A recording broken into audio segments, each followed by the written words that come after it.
नमस्कार दोस्तों। कारभार ग्रहण काल ज्वाइनिंग पीरियड का ये भाग 2 है।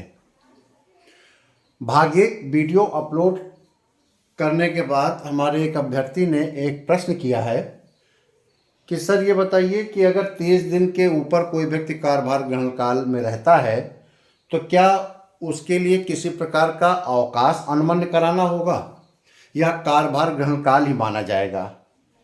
तो सबसे पहले मैं इसी प्रश्न का उत्तर दे दूं। प्रश्न बहुत अच्छा है। देखिए, मैंने स्क्रीन में देखिए रेड पेन से लिखा है पॉइंट नंबर 5 में नीचे, विशेष परिस्थितियों में 30 दिन तक का कारभार ग्रहण काल विभागाध्यक्ष तथा 30 दिन से ऊपर शासन स्वीकृत करेगा। अब ये आता है कि चाहे 30 दिन का हो या 30 दिन से ऊपर हो, दोनों ही परिस्थितियों में हमको औचित्य देखना पड़ेगा। हमको ये देखना पड़ेगा कि वास्तव में ये कारभार ग्रहण काल स्वीकार योग्य है अथवा नहीं, क्योंकि सामान्यतः 6 दिन तैयारी करने के लिए मिलता है। यदि स्टेशन आपका बदल रहा है तो आपको 6 दिन तैयारी करने के लिए मिलता है और बाकी दिन वास्तविक यात्रा के लिए होता है। बाकी दिन में चाहे वो 30 दिन हो जाए, चाहे 60 दिन हो जाए या अनलिमिटेड हो जाए, बाकी दिन यात्रा के लिए होगा। तो आप ये सोचेंगे कि यात्रा के लिए अधिक से अधिक 1 दिन लगता होगा, 2 दिन लगेगा, हिंदुस्तान में 3 दिन लगेगा ट्रेन से अगर जा रहे हैं, तो 24 दिन या उससे अधिक तो लगेगा नहीं। लेकिन ये मान लिया जाता है क्योंकि ये आपके जो 224 है वित्तीय हस्त पुस्तिकाएँ जो आपको लिखी गई हैं, ये कुछ आज़ादी के पहले की बातों का उल्लेख किया गया है, कुछ आज़ादी के बाद का। तो ये उस समय लिखी गई हैं जब सामान्यतः यातायात के साधन नहीं होते थे, अखिल भारतीय सेवाएं होती थी, बहुत सी जगह जलयान से यात्रा करना होता था, स्टीमर से यात्रा करना होता था, बहुत सी जगहों पर पैदल चलना होता था, बहुत सी जगहों पर बस के द्वारा चलते थे, पैदल चलते थे, आपके खच्चर के द्वारा चलते थे, घोड़ों के द्वारा चलते थे। इनके माध्यम से यात्राएं करना होता था और इन यात्राओं के पूर्ण करने के पश्चात व्यक्ति जाकर जहाँ पर स्थानांतरण होता था वहाँ ज्वाइन करता था। कुछ जगहों पर देश से बाहर भी ज्वाइन करना होता था। तो इसीलिए हमने उसे 30 दिन या 30 दिन से अधिक की बात उल्लेख किया गया है रूल में। अब जैसे व्यक्ति 6 दिन के तो उसने तैयारी का समय ले लिया और 6 दिन की तैयारी के पश्चात उसने यात्रा किया। यात्रा में वो या अब ऐसी बात हो सकता है कि 30 दिन भी लग जाए यात्रा, 60 दिन लग जाए, 1 दिन में यात्रा पूरी हो जाए। तो आपदा कोई आ सकती है, कोई दुर्घटना हो सकती है। मान लीजिए ट्रेन से यात्रा कर रहा व्यक्ति, ट्रेन में दुर्घटना हो गई, उस व्यक्ति का एक्सीडेंट हो गया, वो व्यक्ति कहीं चिकित्सा में चला गया, या यात्रा करते समय यात्रा के बीच में ट्रेन में ही वो बीमार हो गया, अपने गंतव्य स्थल तक पहुंचा नहीं, वो व्यक्ति उस व्यक्ति को तुरंत जाकर इलाज कराना पड़ा, वो एडमिट हो गया। तो ऐसे अवधि में यात्रा के बीच में समय अधिक लग सकता है। तो उस जमाने में जलयान के लिए किसी रास्ते से वो स्टीमर तक पहुंचा, पता चला कि वहाँ पर विलंब हो गया, विलंब होना उसके हाथ में नहीं था और स्टीमर उसका छूट गया। अगला स्टीमर 7 दिन बाद, 8 दिन बाद, 10 दिन बाद जाना है, तो ऐसी दशा में विलंब हो गया। तो ये यात्रा के बीच के समय की अवधियां होती थी जिसके कारण विलंब हो सकता है। तो ये उस समय पर आज से 50 साल 70 साल पहले लिखी गई ये किताबें हैं। तो उस समय की परिस्थितियों के हिसाब से किताबें लिखी गई, तो इसीलिए कहा गया कि विभागाध्यक्ष 30 दिन तक का कारभार ग्रहण काल स्वयं दे सकता है और 30 दिन से ऊपर गवर्नमेंट के द्वारा दिया जाएगा।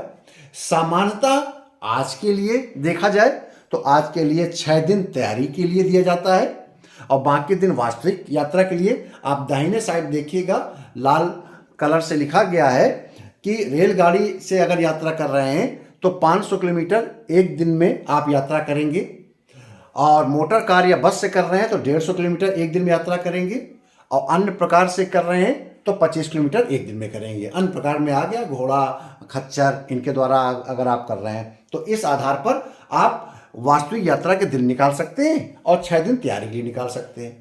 तो सामान्यतः 7 से 8 दिन आपको कार्यभार ग्रहण काल मिल सकता है। उत्तर प्रदेश की सेवा में एक दिन का ही मिलेगा कि उत्तर प्रदेश की सेवा में एक दिन से अधिक समय पूरे उत्तर प्रदेश में जाने में कहीं लगता ही नहीं है ट्रेन से या बस से। तो आप मान के चलिए कि 7 दिन के लिए हो गया।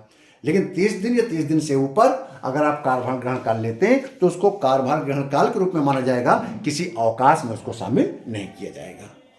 अब आता है कार्यभार ग्रहण काल। मान लीजिए कि कोई व्यक्ति अर्जित अवकाश में जा चुका है, अर्जित अवकाश में चला गया और अर्जित अवकाश में जाते समय उसने अपनी छुट्टियां पूरी किया और इसी बीच उसको पता चला, लौट कर आया और उसने अपना स्थानांतरण आदेश लिया। क्योंकि मान लीजिए कोई व्यक्ति 90 दिन के लिए अर्जित अवकाश में गया, 90 दिन अपने अर्जित अवकाश पूरा करेगा, फिर लौट के आएगा अपने मुख्यालय पर और वहाँ पर अपना स्थानांतरण आदेश लेगा।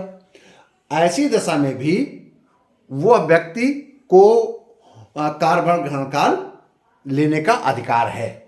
ये नहीं कहा जा सकता कि चूंकि आप ऑलरेडी पहले से ही तो छुट्टी पर अर्जित अवकाश थे तो अब आपको कार्यभार ग्रहण काल का अवसर नहीं दिया जाएगा, बल्कि चूंकि आप छुट्टी के समय आपने यात्रा की तैयारी कर लिया होगा तो आपको नहीं दिया जाएगा, ऐसा नहीं है। अगर कोई व्यक्ति अर्जित अवकाश में है तो अर्जित अवकाश से जब लौटेगा तो उसको अपना आदेश लेने के पश्चात कार्यभार ग्रहण काल का प्रयोग कर सकता है। यदि कोई व्यक्ति भारत के बाहर गया है और 4 माह से अधिक का अवकाश लेकर लौट रहा है, अवकाश पूरा करके लौट रहा है, तो उसे भी 10 दिन का, कम से कम 10 दिन का कार्यभार ग्रहण काल दिया जाएगा। ध्यान रहे, अगर प्रश्न आता है क्या कार्यभार ग्रहण काल कम भी किया जा सकता है, तो हाँ, सक्षम प्राधिकारी कार्यभार ग्रहण काल कर सकता है कम। यदि स्थायी कार्मिक, एक प्रश्न और है कि मान लीजिए आप सरकारी कर्मचारी हैं और आपने असिस्टेंट रजिस्ट्रार का एग्जाम दे रहे हैं और असिस्टेंट रजिस्ट्रार के एग्जाम देने के बाद आपका चयन हो जाता है, तो क्या आपको कार्यभार ग्रहण काल मिलेगा? हाँ, यदि आप स्थायी कार्मिक हैं, जिस सेवा में आप इस समय नौकरी कर रहे हैं, 7 वर्ष की सेवा कर चुके हैं, तो समानता मैं मानता हूं कि आप सभी स्थायी कार्मिक होंगे। यदि स्थायी कार्मिक आप हैं और किसी खुली प्रतियोगी परीक्षा या साक्षात्कार द्वारा अन्य पद पर चयनित होता है आपका, तो आपको समानता कार्यभार ग्रहण काल की अनुमति दे दी जानी चाहिए। मूल नियम 106 कहता है। ठीक है, तो आपको ये चीज क्लियर हो गई। एक चीज और है कि कार्यभार ग्रहण काल में, जैसे हमने पिछले एपिसोड में बताया कि किस दर पर वेतन भत्ते देय होते हैं, तो मैंने बताया था कि स्थानांतरण होने के समय, तब जब स्थानांतरण होता है, कार्यभार अपना छोड़ता है, तो उस समय जो वेतन मिल रहा होता है, भत्ते मिल रहा होता है, उस दर पर, या जो नए पद पर या नई जगह जा रहा है, वहां पर जो वेतन भत्ते मिलने होते हैं, उनमें से जो कम होता है वो देय होगा। अब आता है प्रश्न, मान लीजिए आ गया कि क्या अन्य प्रतिकर भत्ते भी देय होंगे? तो कंफ्यूजन होगा। तो आप सोचेंगे कि वेतन के बाद तो सर ने कहा था अन्य चीजों के बारे में, प्रतिकर भत्तों के बारे में कोई चर्चा नहीं हुई। तो ध्यान रहे कि स्थानांतरण के समय या कार्यभार छोड़ते समय यदि आपको कोई प्रतिकर भत्ता मिल रहा है और अन्य पद पर जाते समय या अन्य जगह स्थानांतरण होने समय वहां पर भी प्रतिकर भत्ता है और वो दर सामान्य है, दोनों दरें समान है, तो आपको प्रतिकर भत्ता मिलेगा कार्यभार ग्रहण काल का।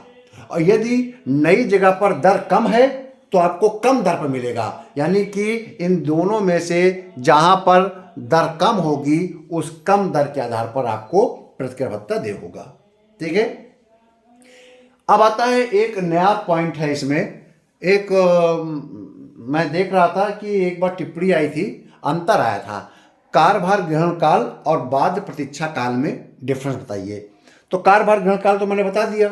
कार्यभार ग्रहण काल जब किसी व्यक्ति का स्थानांतरण या उसकी चयन अन्य किसी पद पर होता है या पदोन्नत होती है, तो वो कार्यभार छोड़ने के बाद और नए पद को ग्रहण करने के बीच में जो स्थानांतरण की तैयारी करने में जो समय लेता है और जो यात्रा के लिए समय लेता है, उसे हम कार्यभार ग्रहण काल कहते हैं।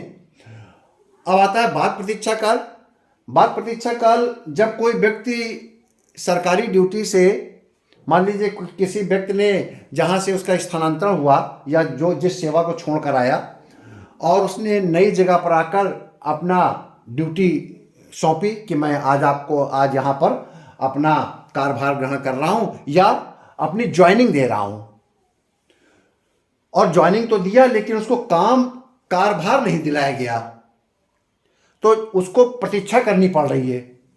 किसी पद की उसको ज्वाइनिंग नहीं दी गई, तो उसको प्रतीक्षा करनी पड़ रही है। तो ये जितने दिन प्रतीक्षा करेगा उसे हम बाद प्रतीक्षा काल कहते हैं।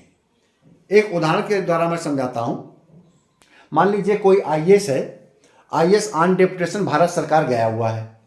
भारत सरकार पर उन्होंने 3 साल का डेपुटेशन है। 3 साल का डेपुटेशन पूरा करके भारत सरकार ने उनको कार्यमुक्त कर दिया।